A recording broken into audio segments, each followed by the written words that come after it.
المکرمہ سے مدینہ المنورہ آقا علیہ الصلوۃ والسلام نے ہجرت کی، اور پھر 14 اگست 1947 کو جب پاکستان معرض وجود میں آیا تو مسلمان کی لاکھوں کی تعداد میں لوگوں نے ہندوستان سے پاکستان کی طرف ہجرت کی، اور تاریخ کی یہ سب سے بڑی اسے ہجرت شمار کیا جاتا ہے۔ مکہ المکرمہ میں کافروں کے، مشرکوں کے ظلم و ستم سے تنگ آ کر اللہ رب العزت کے حکم سے اللہ کے محبوب نے مکہ المکرمہ سے مدینہ منورہ ہجرت کی، اور جن لوگوں نے آپ کے ساتھ ہجرت کی وہ خالصتاً اللہ رب العزت کی رضا کے لیے انہوں نے ہجرت کی۔ اسی طرح 1947 میں جب پاکستان وجود میں آیا تو جو لوگ ہندوستان سے پاکستان کی طرف آئے ان لوگوں نے بھی خالصتاً اللہ کی رضا کے لیے ہجرت کی، ورنہ جائیدادیں تو ان کی وہاں پر بھی تھی۔ آج بھی کروڑوں کی تعداد میں مسلمان ہندوستان میں موجود ہیں، آج بھی وہاں پر ان کی زمینیں، ان کی جائیداد اور ان کی کاروبار آج بھی وہاں پر موجود ہے۔ لیکن جن لوگوں نے ہندوستان پر پاکستان کو ترجیح دی وہ کیا تھا، کس وجہ سے انہوں نے اس ملک کو ترجیح دی؟ حالانکہ ملک دونوں ہی ایک جیسے ہیں، آب و ہوا بھی دونوں کی ایک جیسی ہے، دونوں کے موسم بھی ایک جیسے ہیں۔ پھر دونوں ممالک، دونوں ملکوں نے انگریزوں سے آزادی لی، پاکستان نے بھی، ہندوستان نے بھی۔ دونوں ممالک کا آب و ہوا، خد و خال، جغرافیہ سب کچھ ایک جیسا ہے۔ اب سوال یہ ہوتا ہے کہ جن لوگوں نے ہندوستان کو چھوڑ کر پاکستان کو ترجیح دی اور یہاں ہجرت کر کے آ گئے، کیا ان کے ذہن میں یہ تھا کہ یہاں کی زمینیں زیادہ زرخیز ہیں؟ ہندوستان میں بھی ہماری فصلیں ہیں، ہماری زمینیں ہیں، لیکن پاکستان کی زمین ذرا زیادہ زرخیز ہے، وہ زیادہ اناج اگتی ہے، لہٰذا ہم وہاں پر چلے جاتے ہیں۔ کیا ان لوگوں کے ذہن میں یہ تھا کہ پاکستان میں بارشیں ذرا زیادہ ہوں گی اور یہاں پر بارشیں ذرا کم ہوتی ہیں، ہم وہاں پر چلے جاتے ہیں؟ یا ان کے ذہن میں یہ تھا کہ پاکستان میں نہری نظام بڑا اچھا ہوگا یہاں کی بنسبت، لہذا ہم وہاں چلے جاتے ہیں؟ حالانکہ ان چیزوں کا اگر تجزیہ کیا جائے تو ہندوستان میں دریا، نہریں پاکستان سے زیادہ ہیں، وہ بڑا ملک ہے، رقبے کے لحاظ سے پاکستان سے 2 گنا سے بھی وہ زیادہ بڑا ملک ہے، اور وسائل آج کے اگر دور کا اس کے ساتھ موازنہ کیا جائے تو پاکستان کی بنسبت ہندوستان ایک ترقی یافتہ ملک ہے، اور پاکستان کی بنسبت غیر ملکی قرضوں سے وہ ہم سے پیچھے ہیں، اور ہم اس لحاظ سے ان سے آگے جا رہے ہیں۔ یعنی غربت کے لحاظ سے کرنسی کو دیکھ کر آپ کسی بھی ملک کے ساتھ اپنا موازنہ کر سکتے ہیں۔ تو جن لوگوں نے ہجرت کی آج سے 74-75 سال پہلے، انہوں نے کس وجہ سے ہجرت کی؟ آیا انہوں نے دنیاوی کسی لالچ یا دنیاوی کسی سہولت کے لیے انہوں نے ہجرت کی؟ نہیں، انہوں نے صرف یہ سنا ہوا تھا کہ یہ جو ملک جس میں ہم رہ رہے ہیں، جو آج تک ہندوستان کہلاتا تھا،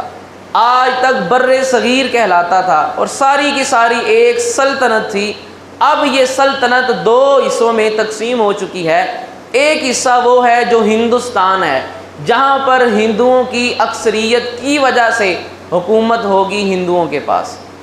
اور ایک حصہ وہ ہے کہ جس کو پاکستان کہا جائے گا، اور یہ وہ خطہ ہے کہ جو مسلمانوں نے لا الہ الا اللہ محمد الرسول اللہ صلی اللہ علیہ وسلم کے نام پر کوششیں کر کے حاصل کیا ہے۔ اب ان کے ذہن میں صرف یہی بات تھی کہ اب یہ وہ علاقہ ہے جہاں ہم پیدا ہوئے، جہاں ہم بڑے ہوئے، جہاں ہماری جائیدادیں ہیں، جہاں ہمارے بڑے آباء و اجداد مدفون ہیں، دفن ہیں یہاں پر۔ لیکن ان کے ذہن میں صرف ایک ہی بات تھی کہ ایک نیا ملک بالکل ساتھ وہ خالصتاً اللہ اور اس کے رسول کے نام پر حاصل کیا گیا ہے، وہاں پر حکومت بھی ہوگی تو اسلام کی ہوگی، وہاں دین بھی ہوگا تو اسلام کا ہوگا، وہاں اکثریت ہوگی تو مسلمانوں کی ہوگی، ہم وہاں پر اس سے بہتر اپنے دین پر عمل کر سکتے ہیں۔ اسی وجہ سے ان لوگوں نے ہر چیز کو چھوڑ کر ہندوستان کو، وہاں اپنی جائیدادوں، گھر بار، ہر چیز کو چھوڑ کر انہوں نے پاکستان ہجرت کی۔ یہ بعین ہی بالکل اسی طرح ہجرت تھی کہ جب مکہ المکرمہ میں اب گھر تو کوئی بندہ بھی ساتھ نہیں لے جا سکتا، گھر تو کوئی بھی ساتھ نہیں لے جا سکتا، اور پھر مکہ المکرمہ میں جب صحابہ کرام ان میں سے اکثر نے تو چھپ کر ہجرت کی، تاکہ اگر سب کو بتائیں گے کہ ہم جا رہے ہیں تو یہی مشرک جو ہمیں یہاں پر چین سے جینے نہیں دیتے تھے یہ ہمیں نقصان پہنچائیں گے، ان کو بتائے بغیر اب وہ گھر کیسے بیچ سکتے تھے؟ اگر گھر بیچتے بھی ہم مدینے کو جا رہے ہیں لہذا مکے کا جو ہمارا گھر ہے وہ فلاں بندہ یا کسی کو وہ فروخت کرتے، لیکن وہ ان کو پتہ چل جاتا۔ اب بغیر بتائے اپنے گھروں کو اور اپنے سامان کو چھوڑ کر انہوں نے مکہ المکرمہ سے مدینہ منورہ ہجرت کی۔ کیوں؟ کہ انہوں نے سن رکھا تھا کہ وہاں کے لوگ یہاں سے اچھے ہیں، وہاں ہم جا کر اسلام پر آزادی سے عمل کر سکتے ہیں، وہاں پر ہم جا کر ایک اسلامی ریاست کی بنیاد رکھ سکتے ہیں۔ جس طرح آقا علیہ الصلوۃ والسلام نے اور ان صحابہ نے مکہ المکرمہ سے مدینہ منورہ ہجرت کی، اسی طرح ہندوستان پاکستان بننے کے بعد جو ہندوستان کے مسلمان تھے پاکستان کی طرف انہوں نے بھی اسی لیے ہجرت کی، تاکہ ایک ایسا ملک رب تعالیٰ نے ہمیں دیا ہے کہ جس میں ہم آزادی کے ساتھ اللہ اور اس کے رسول کی فرما برداری کر سکتے ہیں، ہم آزادی کے ساتھ اسلام کے مطابق اپنی زندگی گزار سکتے ہیں۔ ایسے ہی یہاں کے جو لوگ تھے، ہندو تھے، سکھ تھے، ان کو پتہ یہ چلا کہ یہاں پاکستان میں اسلامی ریاست قائم ہوگی، یہاں مسلمانوں کی اکثریت ہوگی۔ انہوں نے ہندوستان کی طرف ہجرت کی کہ ایک ایسا ملک بن گیا ہے کہ جہاں اب صرف اور صرف ہندوؤں کی حکومت ہوگی، کیونکہ اس سے پہلے انگریزوں کے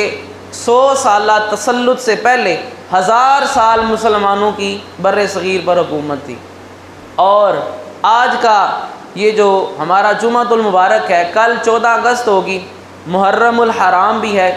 اور یہ 14 اگست پاکستان کے لیے ایک عالمی سطح پر سب سے بڑا ایک قومی دن ہے کہ جس دن رب تعالیٰ نے عالم اسلام میں مسلمانوں کو یہ عزت اور یہ وقار عطا فرمایا۔ اور مدینہ منورہ کی تاریخ کے بعد سب سے پہلا جو ملک جو اسلام کے نام پر بنا ہے، ایک ہے کہ ملک پہلے ہی موجود تھا اور لوگ وہاں آ کر حکومت کی، بعد میں مسلمان ہو گئے، یہ ایک علیحدہ معاملہ ہے۔ ایک ملک اس نام پر بنا، قائم ہوا کہ جو مسلمانوں کا ملک ہوگا، یہ پوری تاریخ میں صرف اور صرف پاکستان کو یہ شرف حاصل ہے۔ اور آپ اندازہ کریں یہ سارے رب تعالیٰ کی طرف سے تقدیری معاملات ہیں۔ اب نام بھی کیسا تجویز کیا گیا، جس نے نام رکھا یا جس نے نام پیش کیا کہ میری یہ تجویز ہے کہ پاکستان، اس ملک کا نام پاکستان رکھا جائے۔ اب آپ اندازہ کریں ارد گرد ہمارے ممالک ہیں، ان کے ناموں کو دیکھیں، ازبکستان، قزاقستان، ترکمانستان، افغانستان، ایران، اس طرح کے ان کے ملک ہیں، اور پاکستان آپ اس نام کو صرف دیکھیں، یہ فارسی زبان کے 2 لفظوں کو جمع کیا گیا اس میں، ایک لفظ ہے پاک اور ایک لفظ ہے ستان۔ ستان کا معنی ہوتا ہے جگہ، آپ نے لفظ سنا ہوگا گلستان، بوستان، یہ کتابوں کے نام بھی ہیں، اور یہ عام طور پر بوستان کا مطلب ہوتا ہے، بو کا معنی ہوتا ہے مہک، ستان کا معنی ہوتا ہے جگہ، مہک والی جگہ یعنی باغ۔ گلستان لفظ بھی آپ نے سنا ہے، گلستان کا معنی ہوتا ہے پھولوں والی جگہ۔ تو اسی طرح پاکستان، اس کا مطلب کیا ہوا؟ پاک جگہ،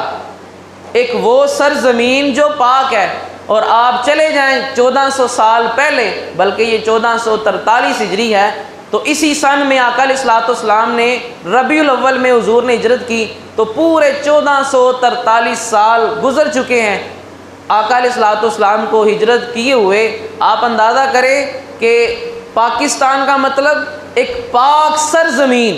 ایک جگہ جو بڑی پاک ہے۔ بھئی پاک کیوں ہے؟ یہ اللہ اور اس کے رسول کے نام پر لی گئی ہے۔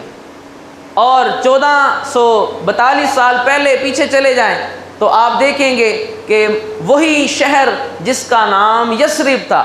یثرب کا معنی تھا بیماریوں والی جگہ، جو بندہ بھی مسافر یہاں سے گزرتا اس کو بخار چڑھ جاتا، وہ کسی نہ کسی بیماری میں مبتلا ہو جاتا